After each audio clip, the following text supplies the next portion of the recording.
Back in January, a Facebook page claiming to be operated officially by Valve Software posted, quote, "Yes, we are still making games," to their wall. Unfortunately, due to the environment Valve has cultured over the last 10 years, this small post made rounds on the copycat games media sites and made it my way over many times over the following weeks. What's funny about this situation is how the community were paying attention to the wrong things and placing conversational energy onto the wrong topics.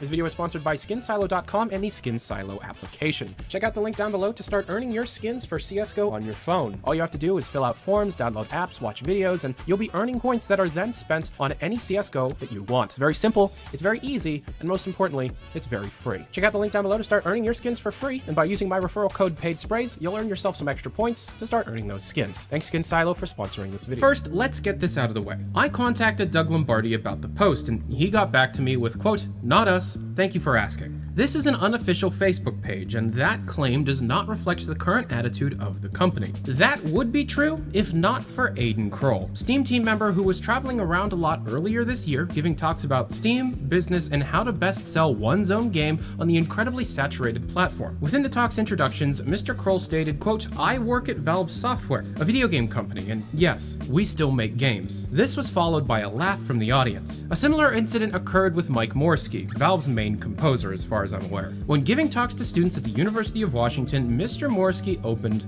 with this. "I'm gonna count to 3. Raise your hand again. Everybody raise your hand. I'm gonna count to 3, and when I say 3, you say, when is Half-Life 3? Okay? 1, 2, 3. Another WMG incident, or We Make Games incident, occurred in April when Valve relaunched their official website, along with references and hints towards new Steam content and hardware. The site had a section where it reads, quote, "At Valve, we make games, Steam, and hardware," along with, quote, "We have some new games in the works too. A couple have been announced while others remain top secret." I attempted to contact Mr. Kroll regarding his prior claim, and he responded and was friendly about it. I asked, quote, "In your talk, a slide stated most of the company works on product development. Could you define product development a bit further so I can report properly?" To which he replied, quote, "Sure. It means most of the company works on making games, building Steam features and hardware. At Valve, there aren't any layers of people between the people building games and products and the people playing and using those games and products." I follow with, quote, "Hardware is still being developed? Is this more than VR base stations and Knuckles?"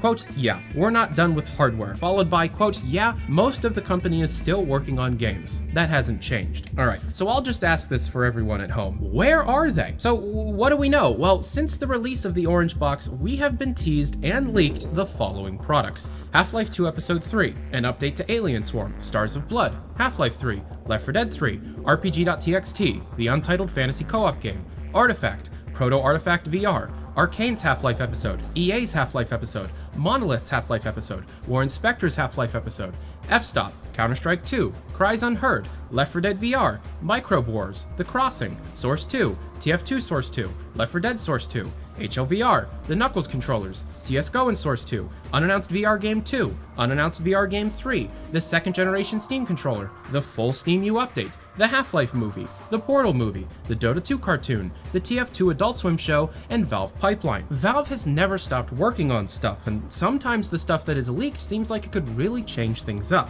What seems to be happening is that nothing is ever finished. Now, I'm gonna step back, and I'm gonna pull back the curtain for a minute and explain how I operate Valve News Network. I get leaks about once a week.